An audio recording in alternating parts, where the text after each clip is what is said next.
Hey everybody, Justin here. Just wanted to give a little bit of a video on my aircraft monitoring and tracking system that I run, which is using the ADS-B protocol that the aircraft send out.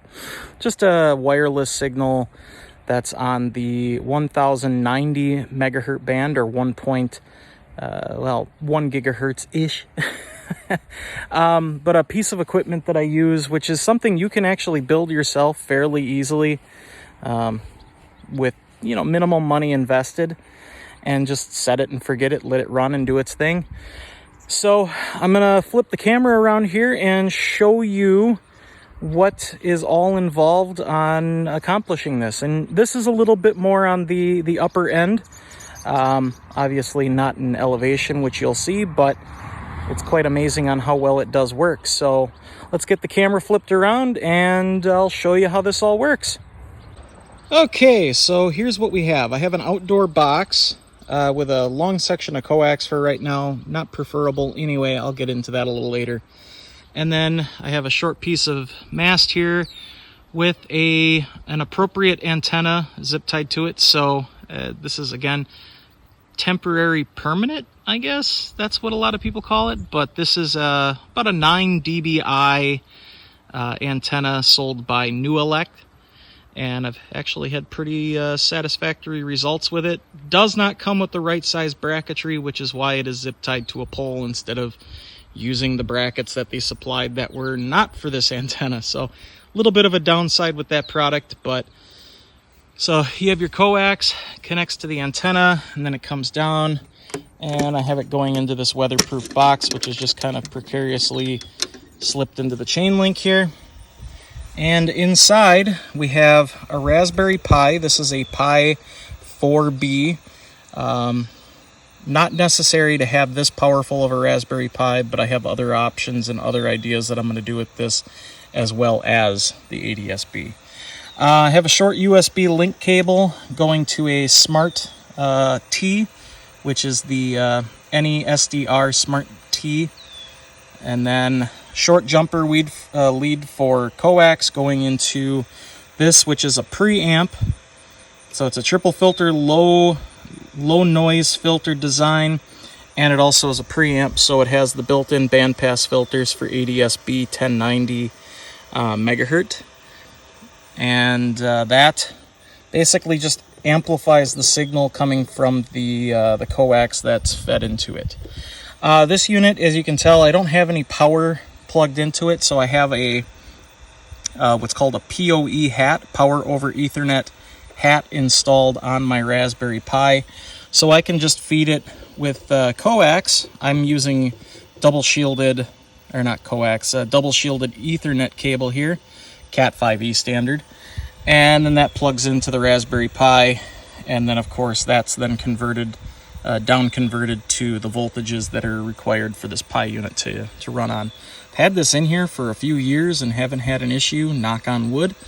So software is installed on this to link to PiAware and share my aircraft tracking information.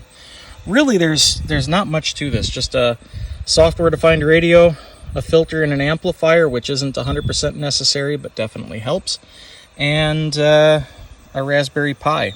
You don't need the PoE hat. You can run this on just a tabletop or however you'd want to do it, but this is how I chose to for more permanent installation capabilities. Now, things you should know about pretty much anything that involves radio frequency coaxial. The black wire here is lossy, especially this stuff. This is just, I think, RG58U. Yeah, it's nothing special, not really all that great, to be honest with you. But I do have this currently just kind of balled up because I wasn't sure if I wanted to cut it and put a new connector on it and shorten it up yet. But preferably you want this to be as directly connected to the antenna as possible. So minimum coaxial length. If try to just not have any at all, if you can, just directly connect your low noise filter and the SDR as close as they can be, so that you just don't have the signal loss through the cable, because you will lose signal in the cable. It'll be attenuated and can potentially cause other issues too. But so far, this has been good. The filter has been working great. Haven't really touched it other than just open it up every once in a while and make sure everything's good to go. And then that Cat 5 wire runs into my house, plugged into, it's again not professionally installed as of yet, but that runs into the house and plugs into my network switch, which is PoE. So all I have to do is just apply the network connection, and I have everything I need. So a single cable, really handy. No need for power. Alternatively, you could hook that up to a solar battery or some type of unit to run your Pi with just a small battery bank and a mini charge controller. You could probably run that thing for an entire night or even a few days without power. So if you did this as an off the grid type of situation where you don't have power readily available, there you go. I'm gonna go ahead and grab the laptop and show you. It's gonna be very difficult to see this. Bring it into the shade, I think, would be the best. And this is connected, so you can see I have the map up here. And this is what the software will show you. You'll have all the aircraft show up and populate on this. This is directly connected to the IP address that the PiAware, that the Raspberry Pi is addressed to. And I did set that for a static IP, so it never changes. And you can see all of the aircraft that my unit is able to pick up. And then a list of all the aircraft on the side. You can alternatively also click on that and see what they are, where they're coming from, where they're going, how fast they're going, how high they are, their squawk code, so you know exactly what's going on there. And I've had pretty darn good luck with this, able to pick up aircraft usually about over 200 miles out with just this unit here. So I'm going to close my laptop before it ends up hitting the ground.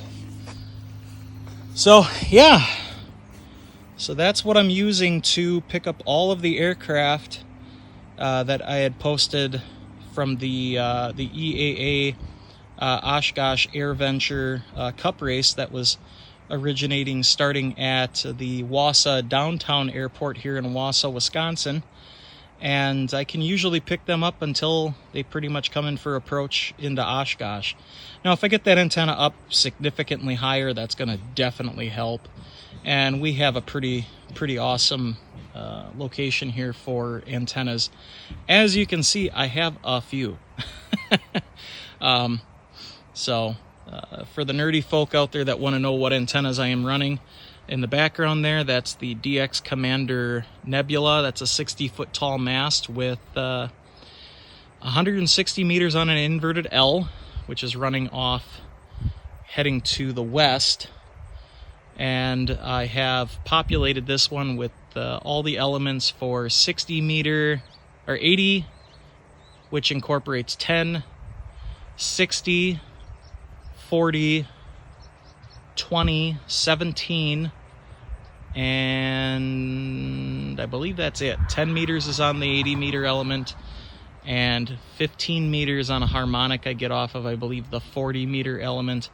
So it works pretty good. Could use some adjustment here and there, but it's actually pretty much spot on. I have another antenna here, which is just a Stereo CB antenna that I have set up for downstairs for testing some radios.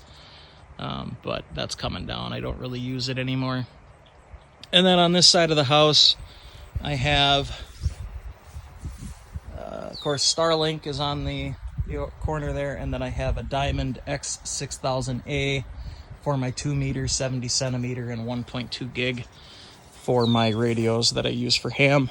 But anyway, hope you guys found this fun and informational, and if you have any questions, go ahead and shoot me a message, and I'll try to answer them as quickly as I possibly can.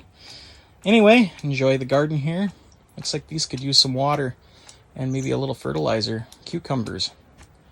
refrigerator dills. Gotta love it. But all right, guys, catch you later. KC9WSC saying 73 and clear.